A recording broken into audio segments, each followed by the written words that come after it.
పొదుగా లేస్తాం, ఇంత చాయ్ బొట్టు తాగుతాం, జరసేపు అయినాక నాష్టా చేస్తాం, పగటాలే ఇంత బువ్వ తింటాం, మాపటీలేమన్నా స్నాక్స్ ఉంటే కానిచ్చేస్తాం, రాత్రిపూట మళ్ళీ ఇంత బువ్వ తింటాం.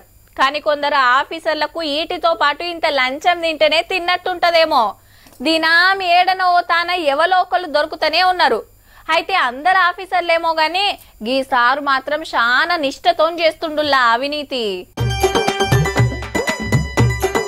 భక్తి దేవుని మీద, చిత్తం పైకం మీద అన్నట్టే ఉన్నది.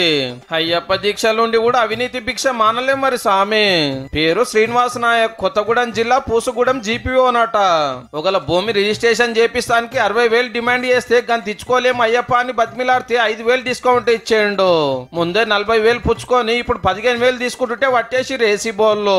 అతను పై అధికారుల పేర్లు చెప్పి చేశాడు, ఎవరెవరి పాత్ర ఉంటుందని వెరిఫై చేస్తాడు. మాలేసుకొని ఎవరి డ్యూటీలు చేస్తలేరా, గట్లనే నా డ్యూటీ నేను చేసిన, అందులో తప్పేముంది అనుకున్నాడేమో. అలవాటైన పానం ఉన్నట్టుంది. అయ్యప్ప దీక్షలు ఉన్న అవినీతి దీక్ష అయితే అప్పలేదన్నట్టు. మాలేసిన 41 రోజులు కూడా నిష్ఠ ఉండలేకుంటే ఇంకెందుకు సారు దీక్ష పట్టుడు, నలుగురితోటి అనిపించుకున్నాడు కాకుంటే.